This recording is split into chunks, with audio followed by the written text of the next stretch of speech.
us about the Lasalaga Project.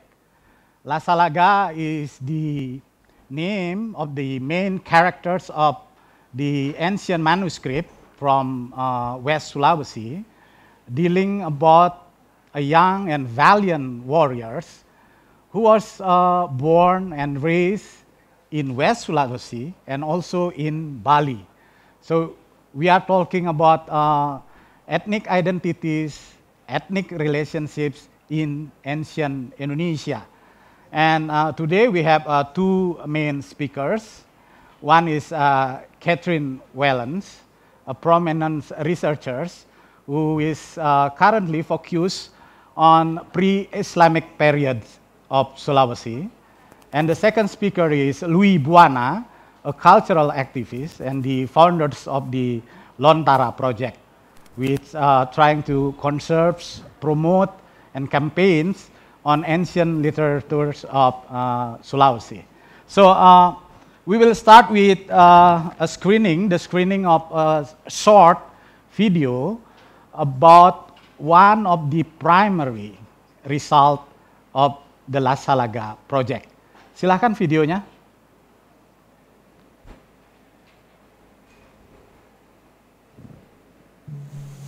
Dia mau boleh uang Bali, merah Arab uang, so ini na Bali. Dia mau pesan di merah dia di Mamuju, nah uang merah dia di Mamuju. Saumi uragai, nah uang motor sawu, enggak tama di mana, betul kami di mana.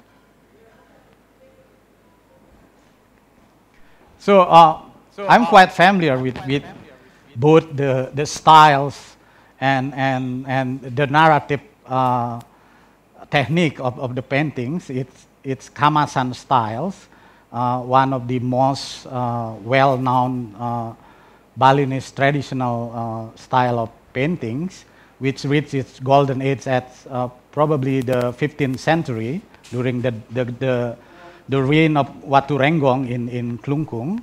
But what I want to ask to both of you, Kathryn and Louis, is what do you want to achieve by transforming the Lasalaga story into this, although using a traditional style, but in a very contemporary way of telling story, Kamasan style? Silakan, Kathryn atau Louis.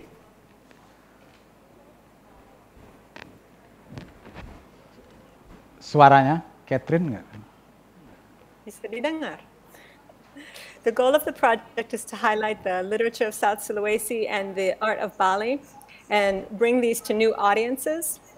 It is actually the first major painting in Kamasan style to depict literature from outside the Balinese canon.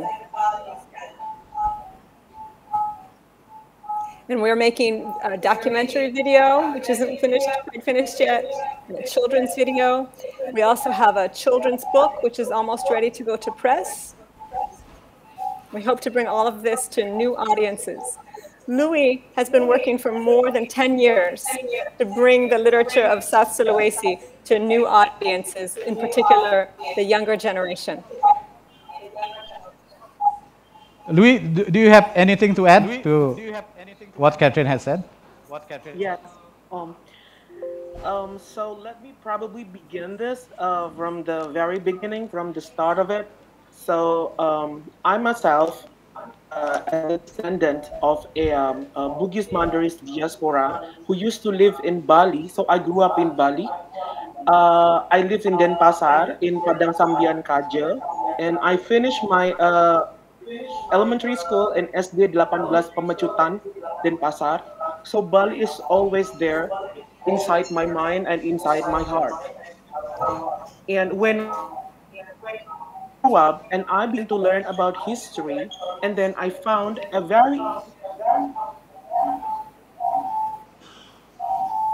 We are losing you, Louis. We are losing you, Louis.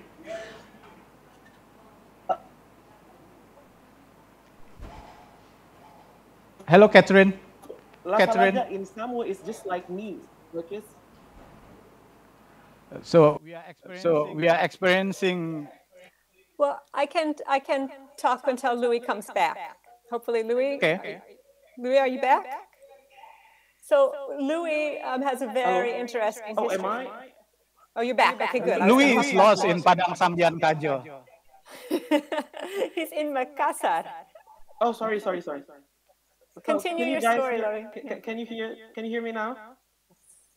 I'm sorry, the internet reception is so bad in my room, sorry. So I grew up in Bali, basically. I live in Padang Sambian Kaja, but and I graduated from SD 18 Pemecutan elementary school in Denpasar, but I don't have any Balinese blood. So I'm a Sulawesi son. And when I began to read history and then found out a story about Lasalaga, someone who's having a Mamuju father and a Balinese mother, I felt like somehow I can relate to his position, being in the middle of in between of these two cultures. So when Ibu Kathy approached me and then told me about Atelier KITLV project to experiment with art using literary sources, then I proposed to her that probably it's good for us if we can use the story of Lasalaga, but then retell it using the Balinese traditional painting style, which is the Kamasan style, because I want to show that Lasalaga actually belongs to the two culture, to the culture of Sulawesi and also the culture of Bali. And then she agreed with that, and after that we began to find for the for the right painter who can um, translate our idea into to manifest it into an art piece. And then we found a very talented, wonderful person, painter from Kamasan named Pak Made Sasangka Puja Laksana. So it's all began from that. That's the start of the story.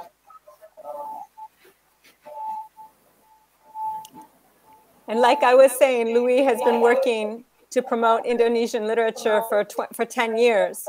So he also knew a lot of great people who could help us with the layout for the children's book and the graphics. Yeah. A resurgence in interest in ancient literature. We have prominent authors doing in Java. We witnessed the rise of Lagalingu into the global stage.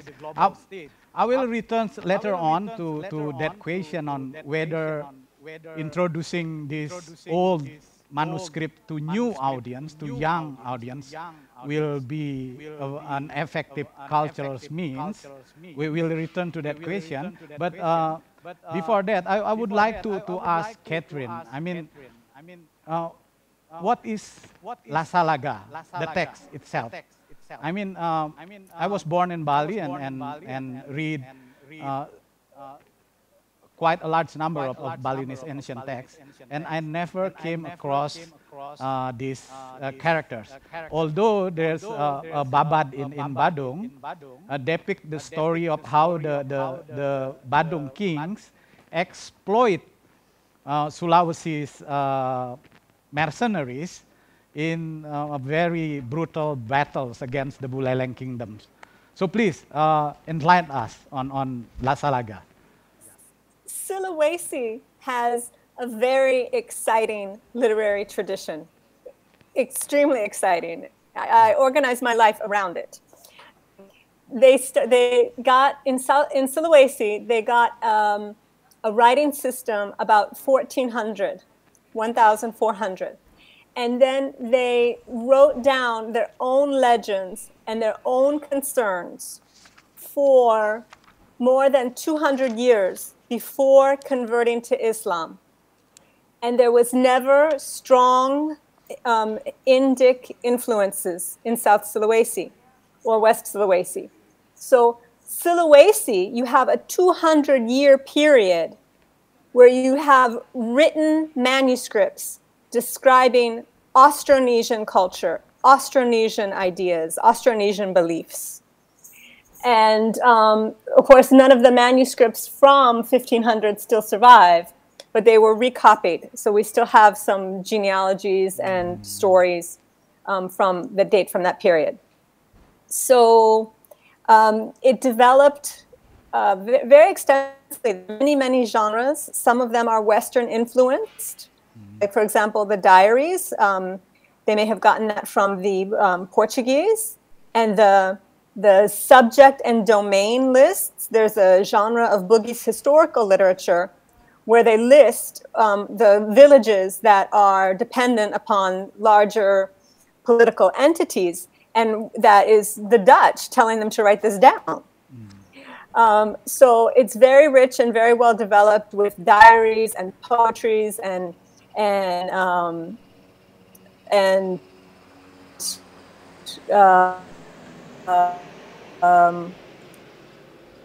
riddles. And the legend of Lasalaga is one of the stories that got written down. So it's written down on palm leaf.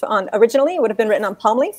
In Sulawesi, they have a very unique way of preserving the palm leaves and writing on the palm leaves. They write in one long strip and then roll it up. They sew the ends together and roll it up so it looks like a cassette tape. And then the reader holds it and turns the spindle, and you can see the manuscript coming along. So that's another very original thing from Sulawesi. So this... And Lasalaga is one of the stories. We used Indonesian translation of the manuscript that was published by Depdikbud. So basically, this manuscript can be found in Mamuju. The Lasalaga. And it is written on what? A Palmyra strip? Or? It would be written on lontar leaves. So, thank you, Kathryn. We used a published paper copy. Now I would like to ask Louie, and I think this is a very critical question. I mean, compare with Java and Bali, where the traditional manuscript not only well preserved, but are still a living legacy, not only as a literary work, but also as a spiritual guidance, as a ritualistic tools. I believe with the rise of new religions such as Islam and the coming of the modern era in Sulawesi, the fate of this ancient manuscript is less unfortunate compared to what's going on in Bali and Java. And as a cultural activist, Louis, how do you deal with this? Well, that statement is actually part true, because yes, it was the coming of Islam as the main religion in West and South Sulawesi nowadays actually changed this whole perspective on how people seeing ancient artifacts, or in our culture we call it arajang or kalompoang. And Lontara script is actually part of those tradition. So in many family, people who has Lontara script, they treat it with so much care because they are afraid that if they don't um, take care of it, then the wrath of the ancestors or the kutukan, the curse, will befall upon them. And even until now, in some family, if they want to open the Lontara script, like in my family, we still have the silsilah written in Lontara script. We must sacrifice a goat. So, and although people in Sulawesi right now, the majority of people in South and West Sulawesi right now are Muslims, but some part of the ancient tradition are still being upheld. And respect toward the Lontara script is probably one of them. But I also agree that the arrival of Western religion, the Semitic religion, particularly changed how people see their connection to the ancient artifacts, which is also the Lontar script. And as a cultural activist, actually, this is one of my biggest challenge because a lot of people from my generation, the younger generation, they don't understand that anymore. They cannot read the script any longer. And what is more difficult is understanding the language which is written inside the script, inside the manuscript, because it's different from our daily language. For example, like the language of Lagaligo. Prior to Lasalaga, my focus was Lagaligo and is actually still until today. And the language of Lagaligo itself is considered as Bahasa Galigo, which is it's different from the commonly used Bahasa Bugis. Yes, they have the same vocabularies, the same structure, but then um, the way how the meaning of the words itself change through times, and some words are no longer used in the contemporary Bugis language. So in order to introduce this to the younger audience, we try to uh, making a pop article, like so we don't focus on the literary literary form of the ancient manuscript itself, but the value and also the story inside it. Give you example. Lagaligo has a long description about how someone dressed, like a princess, how she dressed, and the kind of headdress she wears, or the kind of bracelets and everything.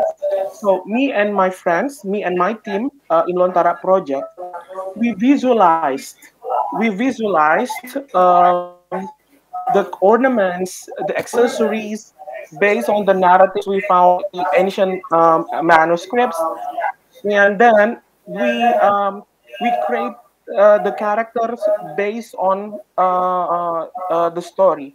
So in some way, we're creating like um, the Sailor Moon of Lagaligo, or the Avengers of Lagaligo, the Marvels of Lagaligo. So we pick up the characters and their ornaments and then reinterpret it for the younger audience.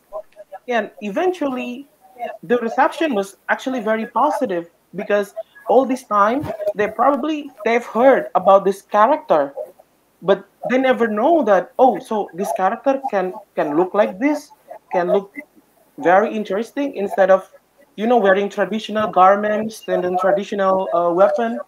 So it's pretty much the work of interpretation. And in the case of Lasalaga, we also do the similar thing, but with Kamasan style.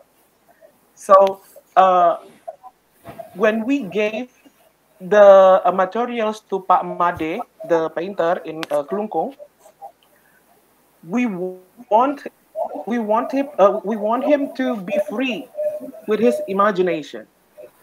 So we only say that, Pak Made, this is the story, and this is the sample of how people dress in Sulawesi. This is the picture of the rumah panggung. This is the picture of the weapon, the picture of the ships, the vessels, and etc. But then please let go your imagination. So we don't give him any strict instruction. We just let him flow, with those. And the result, which we are going to see later, is amazing. His imagination is just amazing. Although he told us that um,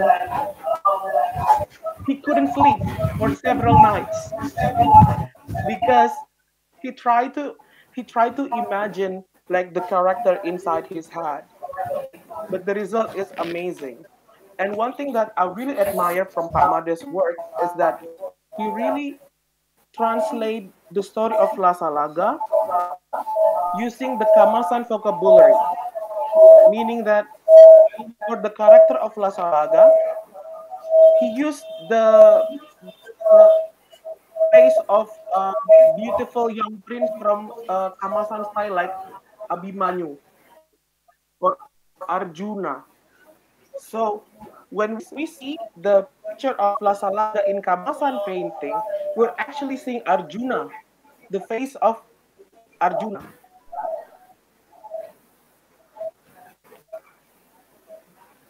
So yeah, Louis, I believe that yes. the Kamasan stuff will be very popular in Bali. I mean, the Balinese will give a very warm reception to this idea.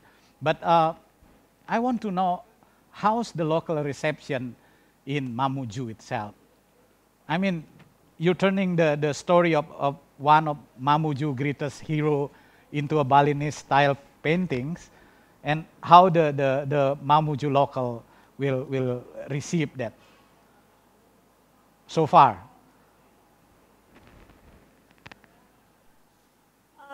So the painting, as Louis said, is gorgeous. It's being exhibited at Indus restaurant in Ubud right now. But in a month's time, it is going to Sulawesi. And we are giving it to Nusa Pustaka in, should I stop talking for the video now? No, not yet. Okay. We're giving it to a literary organization in Polewali. And the owner of this organization, Nusa Pustaka, contacted the Raja of Mamuju. And the Raja of Mamuju wants to meet Louis. So in November, Louis is personally going to deliver 40 copies of the book to the Raja of Mamuju and the painting to Nusa Pustaka in Polewali, where it will be displayed. And this is the first illustrated children's book in the Mandar language. It's also, you could argue, it's also an important book for, the Nusantara feeling, because it incorporates two different cultures in Indonesia and highlights the longstanding connections between them. So far, the reception in Sulawesi, it's not even there yet. And the people in Sulawesi are already excited.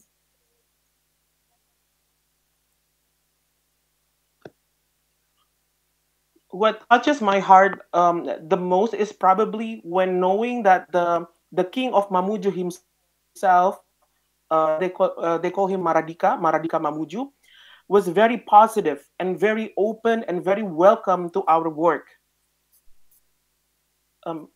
I think he wrote an introduction for the book. He wrote one of the introductions. Yeah.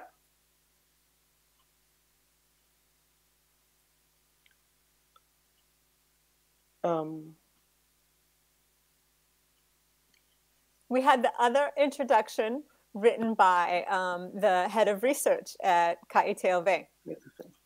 So, and in that introduction, the head of research, he talked about the KITLV atelier and how we were hoping to bridge with KITLV atelier. We're trying to reach new audiences and incorporate new voices.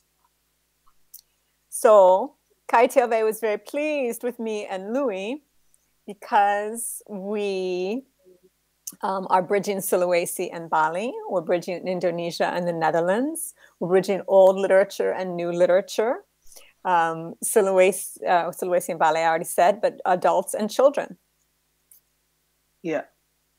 And I think what makes this project also very special is the fact that everyone from any cultural background and even from age background can enjoy our project. We have the painting itself. So if you're into art, if you're into culture, you can really appreciate how beautiful the Pak Made's rendition of this Sulawesi story. And if you're still a children, then you will definitely enjoy our trilingual children's book. So it's trilingual. It's written in Mandarin with the Lontara script. It's written in Bahasa Indonesia and also in English. And if you're, someone who's into watching movie, seeing documentary, then we also have it for you because we also have the documentary behind the scene of this project. So, yeah, we really hope that everyone can enjoy this project.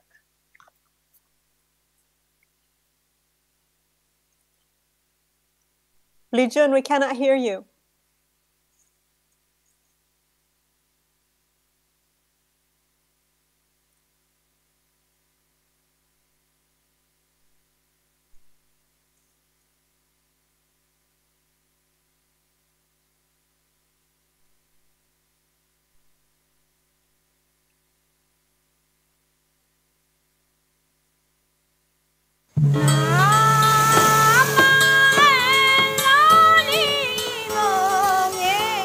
Anak muda dari Sulawesi, terus putri dari Bali. Kita coba bikin yang anak muda yang ganteng gitu sama perempuan dari Bali yang cantik gitu.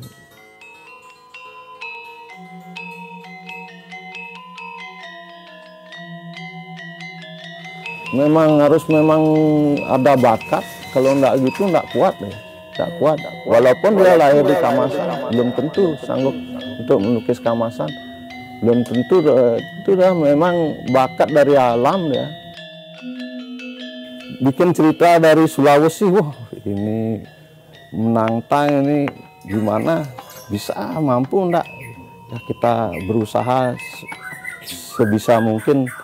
Kita teknik wayang Kamasan, kita combine dengan cerita dari luar. Apapun kegiatan kita di sini, tidak pernah dihusik sama mereka. Baik tabir keliling, baik pengeras suara. Kita pun di sini menanamkan agama Islam kepada anak-anak itu yang kuat, sehingga mereka juga tidak terpengaruh dengan hal yang negatif di dalam agama, tapi kita toleransi kita kuat. Bukan mencari ikan aja kerjaan kita di sini. Dan namanya mencari kerang, harus menggali pasir. Karena adanya proyek nggak boleh. Dan namanya mencari umpan ikan, umpan pancingan ikan, namanya spingan, harus menggali. Nah, itu juga nggak boleh sekarang.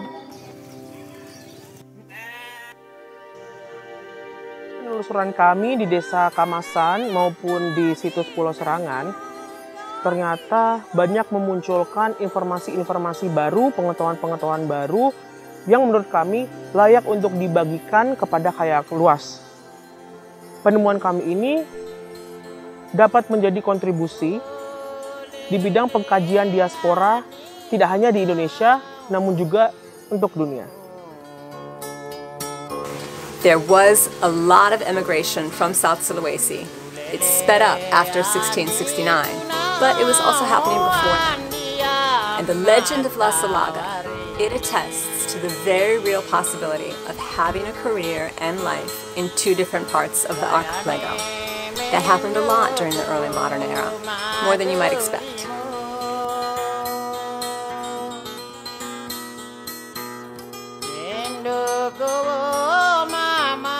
Ceritanya berakhir di sini, dia jadi raja di Mamuju, dan ketika dia memerintah di Mamuju itu, datang seorang ulama dari Jawa, seorang ulama dari Jawa yang kemudian mengajak dia untuk masuk Islam.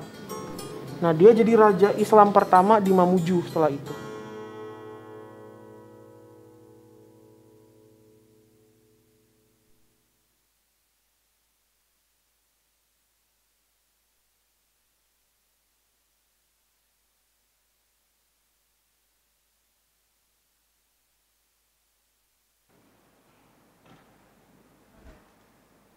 Kathryn, Louis, now can you hear me? Okay, good. One question from for each of you before I open the Q&A sessions.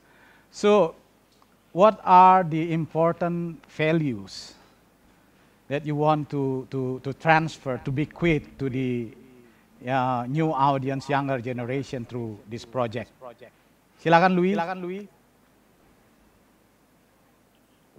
For me personally, I really want the younger generation to understand their culture through many mediums. So using many kind of new interpretation. And please don't afraid to learn and to study your own history. That's the highlight of all my works, because I really want the younger generation to be familiar, to know, to understand, to respect, and to love their own history, and transform it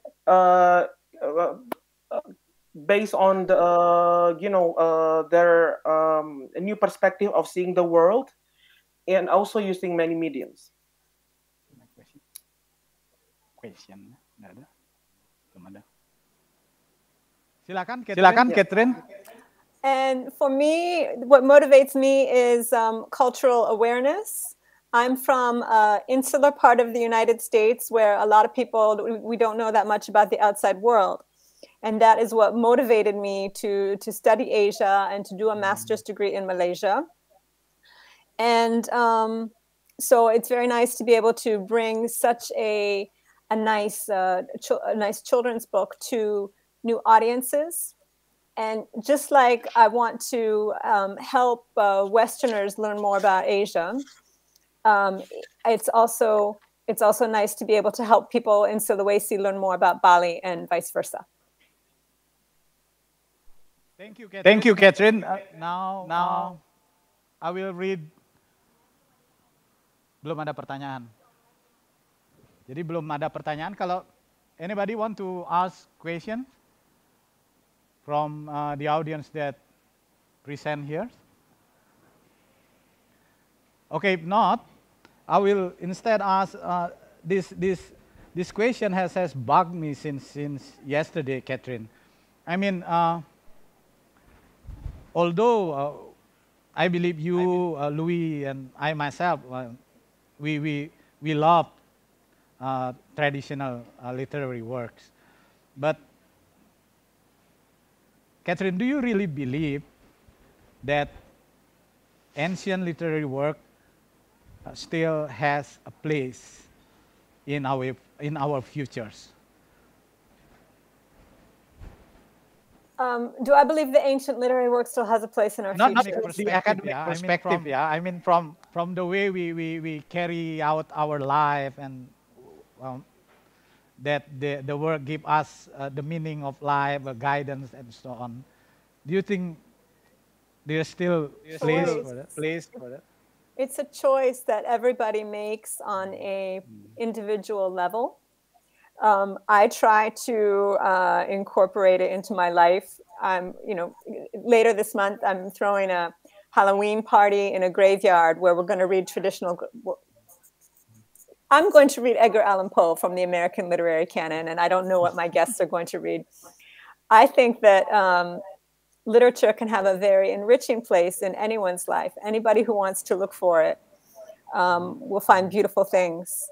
And online media enhances that, because, I have a library card, but not everybody does. So when things are made available online, in some ways it makes literature more approachable. So while it's possible to ignore literary canons, they're very enriching. And they won't stop being enriching, even if the book remains closed. The beauty is still inside.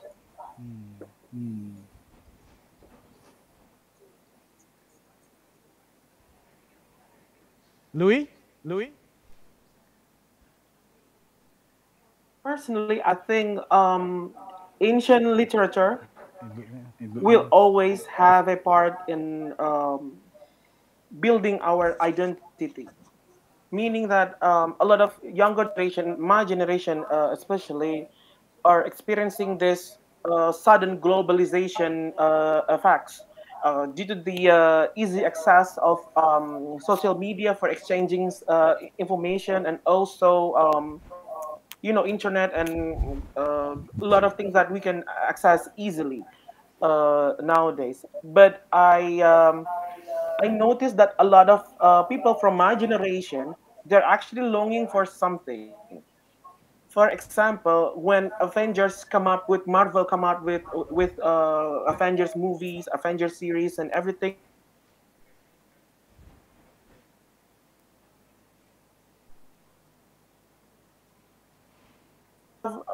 certain characters that we can, use it as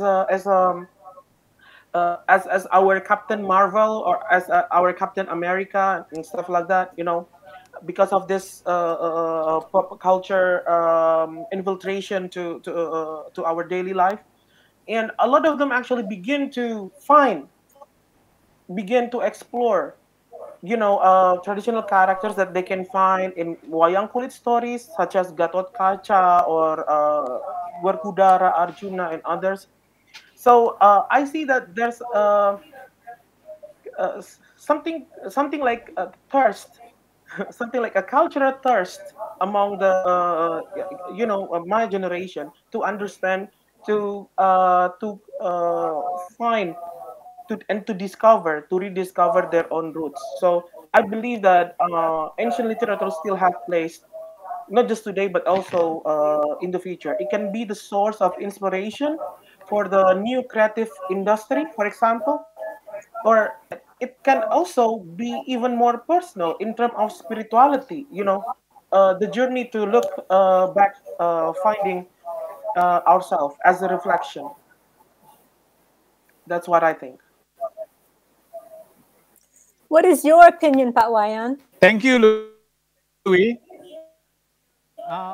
We have a question from a member of the audience here in Indus, Kathryn and Louis. Silakan, Ibu. Halo, halo, selamat sore. We have a question from a member of the audience here Sudah masuk ya? in Indus. Saya punya pertanyaan untuk saudara Louis. Kathryn and Louis. Sebagai generasi muda, saya salut bahwa Anda untuk menggali ya. Pertanyaan saya adalah apakah yang melatar belakangi selain yang Louis sampaikan tadi ya. Artinya keresahan paling dalam Louis itu apa yang membuat sampai Louis membuat karya seperti ini. Lalu yang kedua, untuk keberlanjutannya itu apa yang akan Louis lakukan sebagai generasi muda? Terima kasih.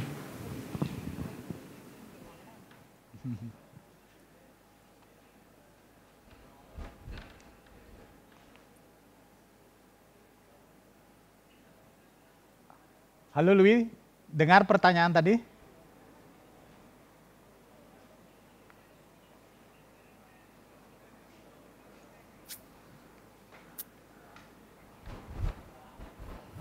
Halo Louis?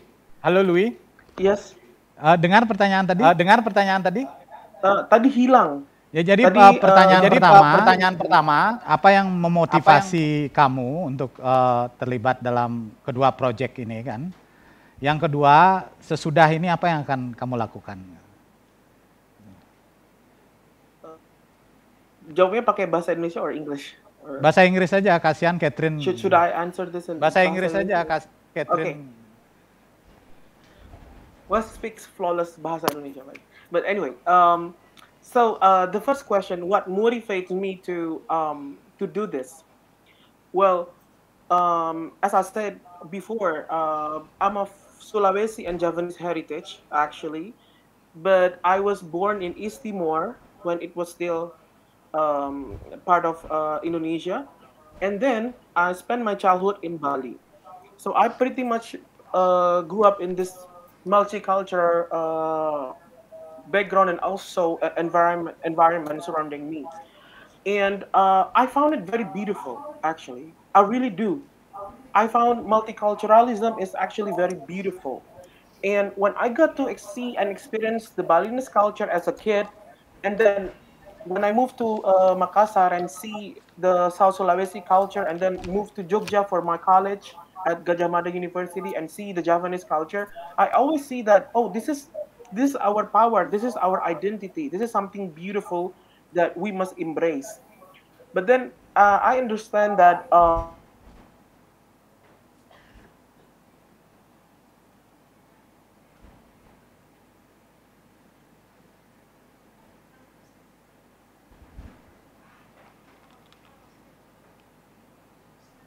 Putus lagi ya? Yang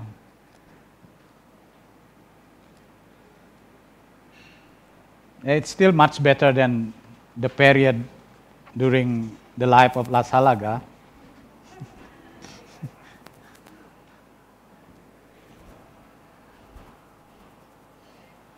Louis nggak kedengeran? Kasihan Louis.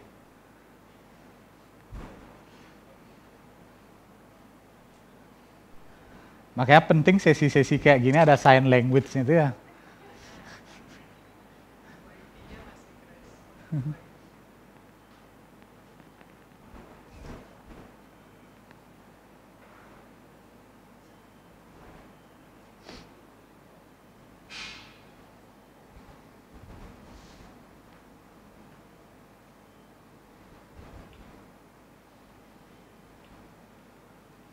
Tes, tes.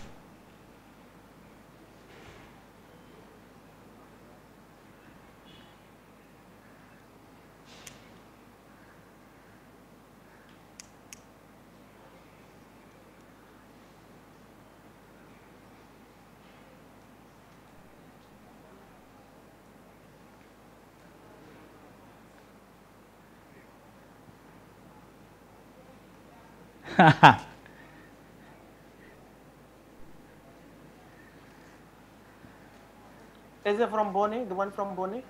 No, Kathryn, can you show me against the script?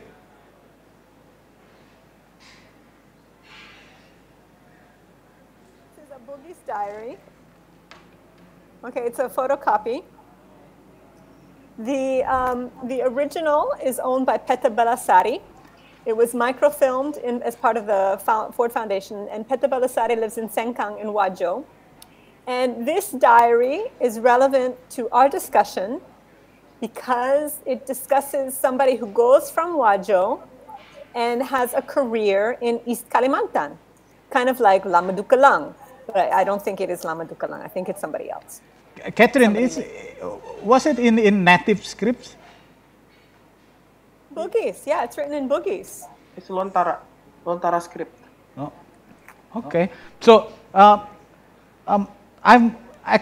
wonder, Kathryn, you said earlier that there's a period of 2 centuries of indigenous literary tradition in Sulawesi prior to the arrival of Islam.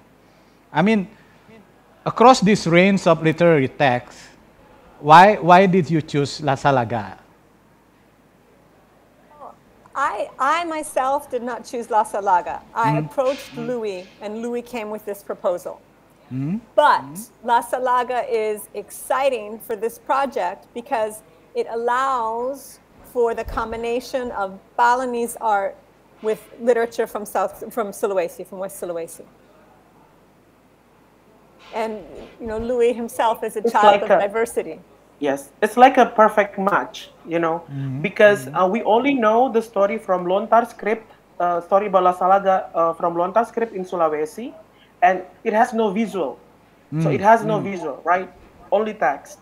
But then in Bali, we have this beautiful Kamasan painting tradition, which usually also tells story from Ramayana, Mahabharata, and other Balinese traditional literature. So I think that this is something that we can match together. because the content of the story itself tells about Lasalaga, who is a son of Balinese princess with a Sulawesi king. So it's just like a perfect combination. It's like a marriage.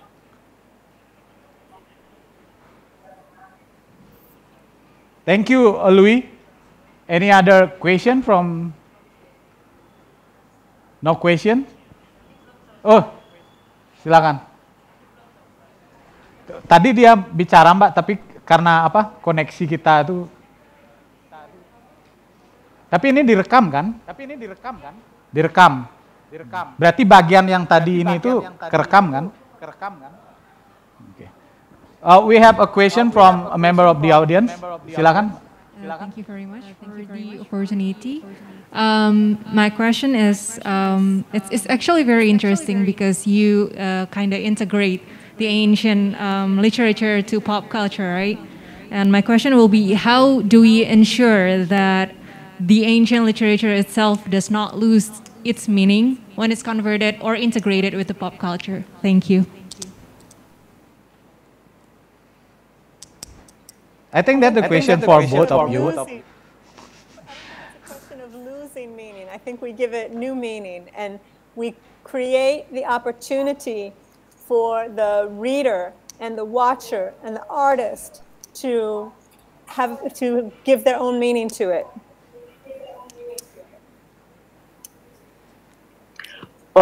If I may add, one thing that I learned from this 10 years of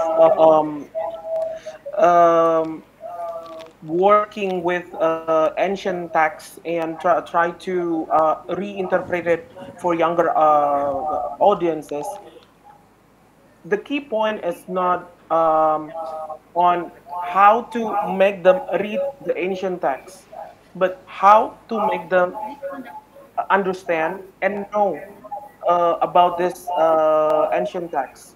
So if they know about Lagaligo from our arts, from the character designs, for example, or from our interpretation about the Lagaligo universe. So we're creating map of Lagaligo like the map of Middle World in Lord of the Rings, in the Lord of the Rings books.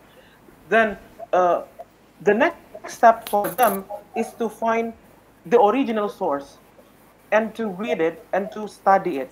So we're playing the part of introducing it to them for the first time, and then later on, if they want to find out, if they want to explore more about the ancient texts, they can find the real source. So we see ourselves as the gate, to introduce this ancient literary tradition, and then later on, it's up to them if they want to dig deeper about the tradition itself, because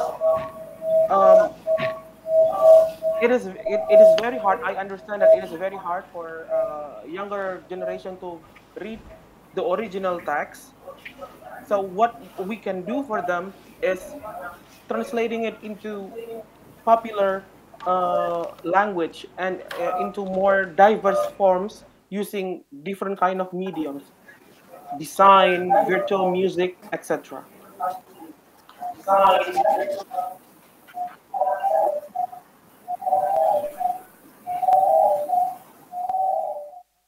you, Louis. And this is probably will be the last question in this session, and this question building up from the last question from the member of the audience, Kathryn. I think it is a valid concern. Every time we have a project of transforming an ancient literary text into a contemporary form or interpretation, there's always a concern about the text integrity, how it will change the text, or whether it will corrupt it to certain extents. As scholars, do you think it is possible to maintain the integrity of a certain text, or whether this kind of project is a way to create a building interest and awareness that will then guiding the younger generation into the original text. Silakan, Kathryn. The text changed before Louis and I started this, okay? Because it would have been copied repeatedly over the centuries in Sulawesi, and sometimes changes would have been made. So, you know, even people in Sulawesi, they adjust their genealogies, their traditional genealogies, to reflect contemporary situations. So things got changed along the way anyway. And then when it was printed up by the Department of Education of Indonesia, then it changed again. And we have changed it again. So the original text, we cannot place this story with conviction. We cannot be sure when this happened. But it seems that this story, if it recounts historical events, these historical events were probably in the 16th century prior to the conversion to Islam in Sulawesi. If we have to date Lasalaga, then we put him in 16th century. And the text it already changed a lot of times since the 16th century. We don't have any palm leaves from the 16th century. And every time it has been rewritten, it has gotten some new meaning, including in our project. Thank you, Kathryn. The text itself changed. So the question of I wanted to say, the well, question you know, and incidentally, I have come to appreciate the way texts change more than ever from reading Dick van der Meij's work on the Balinese literary canon. Thank you, Kathryn. Thank you. Louis, you have something to add? Yeah. This tradition about Lasalaga is actually not just live inside the text, inside the ancient manuscript, the old manuscript, but even until today, every year in Mamuju, people still celebrate it. So in the story, Lasalaga was born twins with a machete, parang, with a piece of parang.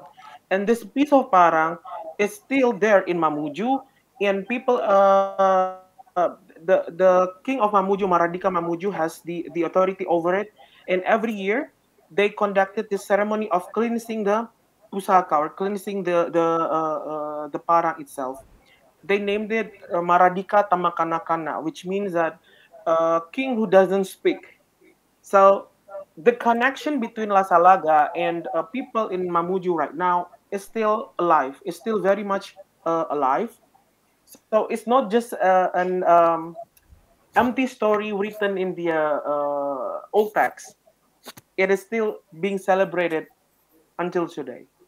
Thank you, Louis. Thank you, Louis. Thank you, Kathryn.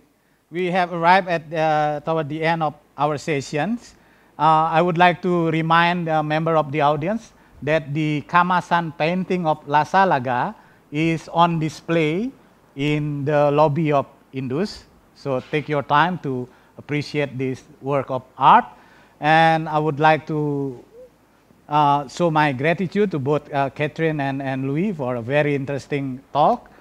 And surely thank you to the Yayasan Mudra Saraswati patron programs, and those who have support the Yayasan partners that made us possible to organize this wonderful festival. Good afternoon, and a big round of applause for Kathryn Wellen and Louie Buana. The opportunity. Terima kasih.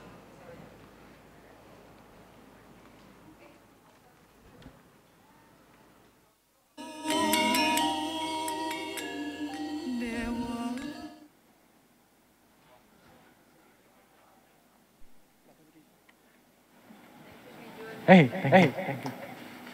Lesson.